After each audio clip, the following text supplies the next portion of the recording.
기쁨과 순전한 마음으로 라는 제목의 하나님의 말씀을 전하겠습니다. 한 주 동안 잘 지내셨죠? 되게 보고 싶었는데 가짜 같나요? 네, 보고 싶었어요. 얼굴 한번 다 들어서 좀 이렇게 네, 위에도 사랑합니다. 축복합니다. 주님의 은혜와 또한 예배를 통해서 주실 하나님의 그 은혜가 우리 가운데 충만하게 거하기를 소망합니다. 요즘 건강에 관한 많은 이제 관심들이 많죠. 그래서 건강에 관한 많은 상식들, 네이버 지식인만 검색해도 어마어마한 정보들이 쏟아져 나오는 시대에 살아가고 있습니다. 여러분은 건강한 사람의 기준이 뭐라고 생각하십니까? 한번 생각해 보세요. 아무리 먹어도 배가 나오지 않는 형제들, 사기 캐릭터다 우리가 그런 얘기도 하죠. 도대체 쟤는 몸 안에 얼마나 많은 병균이 살길래 이렇게 많이 먹어도 배가 나오지 않는가 이런 생각도 합니다. 새벽 2시, 3시에 라면 먹어도 붓지 않는 우리 자매들, 이런 일들이 우리가 일어나면 너무 좋겠죠. 야식을 먹어도 붓지 않는, 평생에 한 번도 병원에 가보지 않았거나 또 한겨울에 런닝만 입고도 견뎌내는 사람들을 우리는 보통 이렇게 병원에 가지 않고 우리가 그냥 판단할 때 건강하다라고 생각을 많이 합니다. 제 친구 중에도 런닝만 입고 옥상에 올라가서 와 시원하다 막 이렇게 가슴을 펴고 이렇게 하는 친구들 보면 저 친구가 돌았구나라는 생각을 하면서도 대단하다, 진짜 건강 체질인가 보다라는 생각을 하게 됩니다. 여러분 중에는 혹시 이 건강에 대한 생각들, 여러분 나름대로 생각하는 건강하다라는 어떤 기준이 혹시 있습니까? 백독을 마시더라도 죽지 않는 만독불침의 몸을 가지는 것, 이런 것들도 우리가 생각하는 건강하다라는 생각을 하게 할 수 있습니다. 건강에 대해서 누군가 이렇게 정의를 했다고 해요. 한 7가지 되는데 한번 들어보세요. 피로를 모른다, 매사에 의욕을 가지며 일을 한다, 잠을 잘 잔다, 좋은 기억을 지니려고 애를 쓴다, 나쁜 기억보단 좋은 기억을 가지려고 한다, 절대 화를 내지 않는다, 기쁜 마음으로 민첩하게 반응하고 행동한다, 마지막은 이제 항상 감사한다 라고 누가 이렇게 정의를 했다고 합니다. 7가지 중에 몇 가지가 여러분 해당돼요? 피로를 모른다. 이제 여기 봐도 그냥 피곤이 그냥 피곤해가지고, 저도 피곤하거든. 새벽부터 이렇게 하면 되게 피곤한, 피로를 모른다. 의욕을 가져요. 이번 주 토요일에 우리 바자회가 있죠. 의욕 가지고 많이 참석하시기를 축복합니다. 아멘 안 나올 줄 알았어 내가. 의욕을 가진다. 잠을 잘 잔다. 저는 요거는 좀 해당되는 것 같아요. 잠을 좀 잘 자는 편이라. 근데 많은 사람들이 잠을 잘 이루지 못합니다. 특별히 현대인들은 점점 우리의 생활 패턴이 이제 밤으로 가잖아요. 야간으로. 그죠? 그래서 야행성, 나는 야행성 인간이다. 이런 얘기들도 우리가 흔하게 하는 얘기죠. 그래서 반대에 책들 나오잖아요. 아침형 인간이 되라. 이런 책들이 있는데 여러분 안 읽어봤죠? 아침에 일어나서 아침도 잘 안 먹잖아요. 잠자려고. 그죠? 인정하지 마세요. 그냥. 다 내가 엄청 많이 들었는데 아침 막 안 먹고 잠을 더 자려고. 좋은 기억을 가지는 거. 이것도 참 중요한 것 같습니다. 아무리 나쁜 기억이 있더라도 그것을 그 나쁜 기억이 좋은 기억이 되게 하는 것, 좀 긍정하는 마음, 이런 것이 건강하게 하는. 절대 화를 내지 않는다. 이런 사람 본 적 있는 사람 없죠? 저도 화 되게 잘 내거든요. 절대 화를 내지 않고 기쁨으로 민첩하게 반응하고 또한 항상 감사하는 마음을 가지는 것, 이것이 어쩌면 우리가 가지게 되는 어떤 건강에 대한 어떤 기준이 될 수 있다라는 생각을 하게 돼요. 세계보건기구 WHO죠. 그 보건기구의 건강을 이렇게 정해. 건강이란 질병이 없거나 허약하지 않을 뿐만 아니라 육체적, 정신적, 사회적 그리고 영적인 안녕이 역동적이고 완전한 상태를 말한다라고 말합니다. 그러니까 WHO도 이렇게 기록해요. 영적 건강에, 영적 안녕에 대해서도 기록하고 있다라는 거죠. 단순히 건강이란 것이 우리의 몸의 반응, 나타나는 어떤 육체적, 정신적, 사회적인 것뿐만 아니라 여러분 안에 사람은 영적인 존재로서 존재하는 그 영적인 안녕, 건강이 역동적이고 완전한 상태를 WHO, 여러분 세계 기준도 이렇게 기록하고 있다라는 사실이죠. 건강은 육체적인 면만을 말하는 것이 아니라 영적인 건강까지 포함하는 개념이 되었다라는 사실. 여러분, 제가 왜 오늘 말씀 시작하면서 지금 5분째 계속 건강 얘기만 할까요? 오늘 우리가 함께 읽었던 본문이 바로 건강, 우리가 함께하는 이 교회 공동체가 교회 공동체의 건강함, 살아있음에 대한 기록을 우리에게 보여주고 있기 때문입니다. 오늘 본문을 통해서 우리는 영적 공동체의 건강성을 한번 생각해보는 그런 시간이 되었으면 좋겠습니다. 우리는 지난주까지 성령 강림의 사건과 그리고 그 사건을 통해서 세워진 사람들에 관한 얘기를 들었고, 그 중에 단 한 명, 도드라지게 나타나는 한 명을 우리가 말씀을 통해 봤습니다. 그 사람은 바로 베드로라는 한 사람이었습니다. 점점 이 베드로라는 한 사람이 하나님의 역사의 그 가운데, 중심 가운데 세워지는 것을 우리가 봤죠. 지난주는 우리가 이 베드로가 성령에 충만하여 전한 복음의 핵심에 관한 이야기를 말씀을 통해 들었습니다. 무엇이었습니까? 첫 번째는 예수님은 구원자이시라는 사실, 그리고 두 번째는 그 구원자를 너희가 죽였다라는 그런 말이었습니다. 우리가 오늘 읽진 않았지만 2장 37절에 지난주 읽어봤던 말씀에 이렇게 기록하죠. 그들이 이 말을 듣고 마음에 찔려 베드로와 다른 사도들에게 물어 이르되 형제들아 우리가 어찌할꼬 하거늘. 베드로가 전하는 복음의 핵심은 이 두 가지였어요. 전한 복음에 사람들이 반응을 보였다라는 겁니다. 그래서 이 이후에 38절과 39절은 이 반응에 대한 베드로의 권면이 이제 나타납니다. 제가 읽어드릴게요. 베드로가 이르되 너희가 회개하여 각각 예수 그리스도의 이름으로 세례를 받고 죄 사함을 받으라. 그리하면 성령의 선물을 받으리니 이 약속은 너희와 너희 자녀와 모든 먼데 사람 곧 주 우리 하나님이 얼마든지 부르시는 자들에게 하신 것이라 하고 라고 베드로는 그렇게 권면을 하고 있습니다. 여기서 첫 번째 건강한 교회 공동체의 특징에 대해서 나타납니다. 첫 번째 건강한 교회의 특징은 죄에 대해서 인정할 줄 알고 우리 각자의 약함을 공감할 줄 아는 공동체라는 사실이죠. 무엇보다 서로의 죄에 대해, 나 자신의 죄에 대해 인정하고 그리고 서로의 죄에 대해서 아파하고 그 사람을, 그 지체를 위해 서로 기도해 줄 수 있는 그런 공동체가 바로 건강한 공동체다라는 사실입니다. 서울의 한 청년이 정말 잘 많이 모이고 했던 큰 교회에 이제 한 지체가 영적으로 너무 지쳐 있고 세상에서 이리 치이고 저리 치이다가 마지막 소망을 품고 교회를 방문합니다. 이 지체는 어렸을 때 교회를 열심히 다녔는데 이후에 신앙이 이게 낙심되고 교회를 한동안 떠나 있던 그런 지체였어요. 그에게 어렴풋이 들었던 젊은 날의 그 기억, 아주 어렸을 때의 기억, 그 주님에 대한 그 주님께 나아가면 나의 상한 마음이 고침받고 회복될 것이다 라는 마지막 실마리와 같은 신락 같은 기대를 가지고 그가 그 큰 교회를 방문을 했어요. 근데 예배당으로 한 발짝 한 발짝 옮길수록 용기가 생길까요? 용기가 없어질까요? 없어져요. 이건 해본 사람 알아요. 예배당으로 할수록 사실 용기가 없어집니다. 갈까? 될까? 집에 갈까? 어쩌지? 이런 고민 가운데 그가 어쨌든 교회 쪽으로 한 발짝 한 발짝 옮겨 있고 이제 그 예배당 앞에 이제 다다르게 됐대요.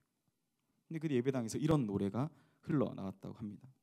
싱글랄랄라 벙글 싱글벙글해. 이 실화예요, 진짜. 이 노래가 나왔는데 이 친구가 이 찬양 아니거든요. 이거 뭐 유치원에서 노래 부르는 이제 서로 인사하는 인사송이에요. 싱글벙글송이라고. 근데 이걸 이 교회에서 그때 마침 교회에서 청년부 예배 때 불렀다라고 합니다. 놀라운 것은 이 싱글벙글송을 부르다가 이 친구가 주님을 만납니다. 회복해요. 그리고 그 교회 공동체로 다시 신앙생활을 시작하게 되더라라는 이야기를 제가 들었던 적이 있습니다. 그 노래 부르다가 주님 만나는 거죠. 주님의 감동이 그 가운데 임하고 주 안에 주시는 이 기쁨과 그 즐거움을 회복하게 되더라라는 사실입니다. 유치한 노래 아닙니까? 싱글벙글송. 여러분 하면 하겠어요? 다음 주에 한번 찬양팀 인도자 어디 있죠? 뒤에 고개 숙이지 말고 어디? 저기 계신. 우리 교회 가끔 한다 그래요. 유진자매 오늘 좀 몸이 아프죠? 유진자매가 저번에 한번 얘기하긴 했었거든요. 싱글벙글송 우리 함께 한번 해봤으면 신나게 한번 찬양하다가 주님 만나는 은혜가 있었으면 좋겠어요. 여러분, 사랑하는 여러분, 여러분은 왜 예수님 믿죠? 여러분에게 예수님은 이제 진짜 소망이 되세요? 정말 예배당 나오고 찬양하고 노래하다가 우리 안에 산 소망이 일어납니까? 감사합니다. 근데 뭐 이렇게 하는 것 같아서 고마워요. 아무튼 뭐 그런 말도 감사합니다. 저는 마음을 다한다는, 그래서 이 말을 좋아해요. 마음을 다한다, 생각을 다한다. 마음을 다하고 생각을 다해 주님을 섬기겠다. 그게 사실 제가 목회자로 부름 받았을 때에 처음 제 생각이었어요. 뭐 내가 설교를 하는 사람이 되겠다. 뭐 교회를 뭐 수백 명씩 부흥시키는 부흥의 사도, 이런 생각 전혀 없었습니다. 그냥 내가 처한 자리에서 하나님께, 내 주님께 내가 드릴 수 있는 최고의 것, 그러니까 마음을 다하고 생각을 다하고 주님을 섬기겠다라는 기도를 참 많이 했어요. 근데 그때 그 기도를 드릴 때 제 마음의 중심은 바로 그거였어요. 그러니까 주님이 내 소망이 되시니까 그분께 제 마음과 생각을 다해야 되겠다라는 생각은 매우 자연스럽게 제게 일어나는 그런 생각들이었습니다. 예수님을 믿고 그를 섬긴다는 것, 그것은 이렇게 삶에 지쳐있는 우리가, 때로는 우리가 죄에 빠져서 허우적거리며 살아가는 우리가 다시 한번 시작할 수 있는 계기를 만들어준다는 거죠. 싱글벙글송 부르다가 은혜 받고 다시 신앙생활 시작하게 되는 것. 때로는 우리가 실패하고 실망하고 나 자신에 대해서 또 타인에 대해서 실망하는 그런 지점이 발생한다 할지라도 하나님은 다시 한번 우리에게 시작할 수 있는 지점을 만들어 주신다. 우리가 그걸 딛고 다시 일어나게 하신다라는 것. 그 계기를 만들어 주시고 복음 안에서 그 예수님의 넓은 품으로 우리를 인도해 드리신다는 사실. 여러분, 그게 저는 예수 믿는 가장 큰 기쁨인 것 같아요. 여러분 어떤 게 예수 믿는 가장 큰 기쁨입니까? 한번 생각해 보면 좋을 것 같아요. 사실 오늘날 시대는 네가 이 잘못을 했어라는 죄의 지적을 받는 것에 익숙치 않은 세대입니다. 제가 수련회 가서도 그런 얘기를 좀 했었는데, 죄의 지적을 받을 때 우리가 흔히 반응하는 반응은 그걸 회피하거나 외면하죠. 그건 내 일과 상관없다. 나와 아무런 관계가 없다라고 회피하는 것이 어쩌면 우리는 가장 편안한 방식인지도 모르겠습니다. 그러나 여전히 여러분, 우리 안엔 이러한 죄의 지적을 받을 때 아파할 줄 아는 청년들이 있다는 거죠.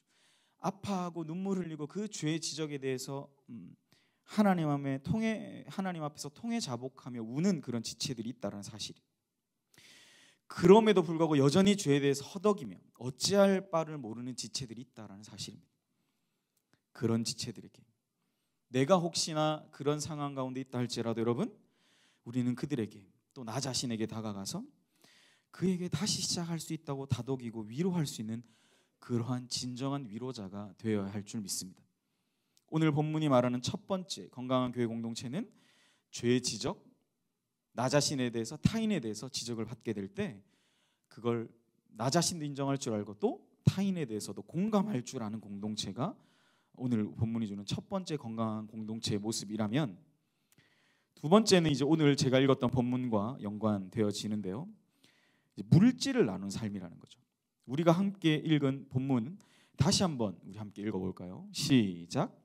믿는 사람이 다 함께 있어 모든 물건을 서로 통용하고 또 재산과 소유를 팔아 각 사람의 필요를 따라 나눠주며 날마다 마음을 같이하여 성전에 모이기를 힘쓰고 집에서 떡을 떼며 기쁨과 순전한 마음으로 음식을 먹고 하나님을 찬미하며 또 온 백성에게 칭송을 받으니 주께서 구원받는 사람을 날마다 더하게 하시니라. 여러분, 가장 핵심은 물질을 내가 가지고 있는 것들을 나눈다는 거죠. 근데 여기서 우리가 부담스러운 건 뭐예요? 모든이라는 표현, 그죠? 모든 물건을 통용한다. 심지어는 재산과 소유를 판다. 어제 우리 가족장 모임 안에도 어떤 지체는 자기가 이런 섬김을 위해서 자기가 하고 있던 모든 재테크를 팔아치워가지고 섬겼다는 얘기를 해서 처음 봤어요. 나 진짜 내가 살다 교육자 생활 포함해서 한 30년 이상 제가 신앙생활을 했는데 진짜 있듯 자신의 소유와 재산을 팔아서 지체를 섬기는. 할렐루야. 그런 지책이 있더라고요. 세 가지로 보여주는 건 이거죠. 모든 물건을 통용하고 자기의 재산과 소유를 팔아서 각 사람의 필요에 따라 나눠줄 수 있고 기쁨과 순전한 마음으로 모여서 음식을 먹는다. 음식을 먹는. 기쁨과 순전한 마음으로 모여 주를 섬긴다가 아닙니다, 여러분. 음식을 먹는 거예요. 음식을. 결론적으로 이 세 가지 모습 때문에 초대교회는 뭐예요? 47절에 이 세 가지 모습 때문에 날마다 구원받는 자들을 날마다 더하게 하셨다. 여러분, 이게 건강한 공동체의 모습입니다. 당장 제가 여러분 재산을 갖고 와라 이런 얘기 아니에요, 여러분. 중요한 건 뭘까요? 이런 기준, 성경이 말하는 기준에 우리가 얼마나 조금이라도 공감하고 이런 실천적 행위들을 할 수 있는가를 이제 고민해야 된다라는 겁니다. 왜요? 초대교회, 교회가 가장 처음 시작하게 하실 때 그들이 우리에게 보여줬던 이 교회의 기준이 어쩌면 오늘날 이 시대를 살아가는 교회의 참다운 모습의 하나의 기준이 될 수 있기 때문입니다. 누가 그런 얘기 하더라고요. 교회에서 왜 먹냐고. 근데 오늘 말씀 보세요. 먹어요, 안 먹어요? 먹죠? 어떤 마음으로 먹어요? 기쁨과 순전한 마음으로 먹는다라는 겁니다. 먹어요, 여러분. 어떻게 먹냐? 기쁨과 순전한 마음으로 우리가 함께 떡을 떼며 음식을 나누며 그 안에서 기뻐한다라는 겁니다. 먹는 것에 대해서 우리는 거리낌이 없어야 합니다. 모이면 먹어야죠. 그리고 여러분, 여기서 근데 한 가지 더 생각해야 될 건 우리가 이 모든 것에 우리 모두가 사실 헌신된 자들이어야 돼. 그러니까 이렇게 먹이는 자가 특정한 계층이나 특정한 사람만 의미하는 것은 아니다. 우리 모두가 이 말씀을 들었다면 이 말씀에 우리 모두가 조금이라도 기여하고 헌신할 수 있는 사람들이 되어야 한다라는 사실이 오늘 본문이 우리에게 강조하는 하나의 강조임을 우리는 분명히 기억해야 될 것입니다. 음식을 먹을 수 있다는 것은 얻어먹는 사람만 있는 게 아니라 그 일에 헌신한 사람들이 있기 때문에 우리가 이걸 먹을 수 있는 거죠. 그죠? 누릴 수 있는 겁니다. 하나님께 온전히 헌신하는 모습을 오늘 본문에서는 예루살렘 이 교회에서 보여준다라는 사실. 하나님께 온전히 헌신하는 이 모습, 하나님께 대해 온전히 드려지는 이 헌신의 모습이 우리에게 요구된다라는 사실입니다. 그래서 여러분, 이제 청년들이 모였을 때 우리 잘 먹잖아요, 그죠? 더 잘 먹으시기를 축복해요. 더 잘 모여서 더 많이 먹고 또 또 목사님 많이 먹으라 그랬다고 또 이렇게 하지 말고 여러분 진짜 잘 먹어야 돼. 우리끼리는 잘 먹고 잘 모여야 돼. 그게 우리 안에 기쁨이 돼야 됩니다. 오늘 설교의 제목대로 기쁨과 순전한 마음으로 주를 섬기는 것. 신앙생활의 기쁨이 무엇인지를 우리가 하나하나 더 깊이 알아가는 복된 우리 연희교회 모든 우리 청년 지체들 되시기를 축복합니다. 이름만 대면 알만한 큰 교회 부흥과 성장에 대해서 얘기할 때 그 담임 목사님이 그런 얘기 하시더라고요. 노량진에 있는 큰 교회였는데 그 노량진이 여러분 아시겠지만 많은 고시생들이 있잖아요. 고시생들에게 아침을 지어줬다. 근데 진짜 그 아침을 처음 지을 때 4명이 있었대요. 근데 진짜 한 3일 며칠 뒤에 돌아가셔도 정말 아무 이상이 없을 만한 그런 어르신들, 할머니들이 막 지팡이를 짚고 아침에 그 청년들 밥 해준다고 나오셨대. 먹는 게 부흥의 비결이었다라는 얘기를 이분이 정말 한국교회 다니시면서 간증하고 다니세요. 우리 교회는 그렇게 성장했다. 심지어 나중에 그 교회 청년만 거의 2,000명 가까이가 모이는 그런 교회로 성장을 했다라는 얘기를 듣습니다. 제가 성장을 계속 말씀하는 이유는 뭐냐면 교회 안에 먹는 게 가능하다라는 거죠. 죄가 아니다. 성경이 얘기한다 안 한다? 얘기한다. 그리고 오늘 말씀을 붙들고 우리 안에 먹는 것 때문에 더 이상 겁내하거나 두려워하지 않으시기를 축복합니다. 두려워하는 시대 많더라고요. 제가 그래서 얘기하는 거예요. 성령 충만을 받은 사람들, 그 사람들이 모여서 이루어진 공동체가 바로 교회죠. 그 사람들은 하나님께 자신을 드리는 삶을 사는 것입니다. 그 헌신의 크기에 대해서는 오늘 본문이 명확하게 얘기하진 않아요. 그러나 분명한 것은 서로가 서로에게 스스로가 감당할 수 있는 그 헌신의 크기에 따라 서로에 대해 헌신한다는 거죠. 그 헌신을 주님께 드리며 우리에게 주신 사람들에게 그렇게 헌신하고 있다는 사실입니다. 때로는 감당하기 힘들 것 같은 그 헌신에도 하나님이 우리에게 감당할 힘을 주시고 또한 함께 이 사역들을 감당케 하신다는 것. 무엇보다 중요한 사실은 뭐예요? 서로에 대한 헌신의 크기로 서로를 비난하거나 정죄하는 일이 우리 안에 절대 없어야 합니다. 분량과 크기가 서로가 다른 거죠. 누구든지 자신의 분량에 맞는, 자신의 크기에 맞는, 뭐 하나님 처음 안 사람은 얼마나 자기가 이 말씀 듣고도 얼마나 크게 헌신할 수 있겠어요, 여러분. 자신의 분량에 맞는 헌신을 하고 있다라는 사실, 우리 각자가, 그죠? 그러한 사실을 우리는 분명히 기억해야 될 것입니다. 말씀을 정리할게요. 오늘은 교회 개혁 주일, 뭐 다른 말로 하면 종교 개혁 주일로 지킵니다. 여러분, 우리 주보안에 삽지된 우리 교회에서 발행되는 주보를 보면 위에 교회 개혁 주일이라는 그런 이제 글자가 써 있죠, 그죠? 501년 전에, 지금으로부터 501년 전에 비텐베르그 대성당에 이건 교회가 아니다라는 반박문을 95개를 붙임으로 교회 개혁, 종교 개혁은 일어났습니다. 하나님의 말씀으로 돌아가자는 그런 기치를 들고 이 교회 개혁은 시작된 거죠. 그 하나님의 말씀으로 돌아가자, 교회의 본연의 모습으로 돌아가자라는 것은 오늘 본문의 말씀으로 돌아가자라는 얘기입니다. 은혜로 말미암아 하나님의 성령의 충만한 역사, 그 은혜로 말미암아 세워진 예루살렘 교회는 이렇게 역사의 한 가운데 그 모습을 드러냈어요. 그들은 죄에 대한, 나 자신에 대한, 공동체에 대한 죄의 지적에 대해 스스로를 돌아보고 자신의 죄를 아파할 줄 아는 사람들이었고, 특별히 나 자신의 죄뿐만 아니라 타인의 죄에 대해서도 공감하고 아파할 줄 아는 사람들이 바로 건강한 교회 공동체를 시작했다라는 것. 또 내 것을 들여서 하나님을 섬기듯 주님의 공동체, 우리의 모든 지체들을 섬길 줄 아는 사람. 어떻게요? 먹는 것, 같이 먹는 것을 통해 그렇게 섬길 줄 아는 사람들을 통해 세워졌다라는 사실. 여러분, 이 모든 것을 통해서 복음은 전해졌고 그 전해진 복음으로 말미암아 하나님의 나라는 점점 든든하게 세워져 갔어. 오늘날 우리에게 이 21세기를 살아가는 우리에게까지 이 복음이 전해져서 우리가 여기서 지금 신앙생활 하고 있다라는 사실이죠. 그걸 본문은 오늘 강조하고 있습니다.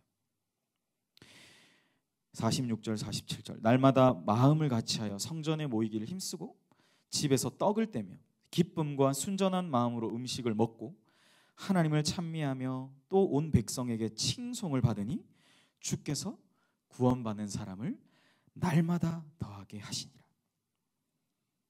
기쁨과 순전한 마음으로 한 주간을 시작하는 저와 여러분 되었으면 좋겠습니다. 우리 공동체 지체들을 한번 돌아보는 한 주간이 되었으면 좋겠습니다. 지금 한번 돌아볼까요? 돌아보면서 한번 잘 지내고 있나요? 시작. 하지 마세요. 안 해도 돼. 나 진짜 이 시간 우리 안에 그런 믿음의 교제, 신앙의 교제가 있기를 바라면서 함께 우리 찬양했으면 좋겠습니다. 우리 예수 믿는 것 은혜 아니면 살 수 없죠. 내가 다 타버려서 쟤밖에 안 남았는데 뭘 주겠어요? 뭘 나눠줄 수 있겠어요? 여러분, 그래서 우리는 매주일 모일 때 은혜 받기를 힘써야 돼요. 최선을 다해 은혜 받기를 사모하고 내가 이 성령으로 하나님 신 말씀으로 다시 한번 충만케 해달라는 우리의 기도가 우리 안에서 쏟아져 나와야 돼요.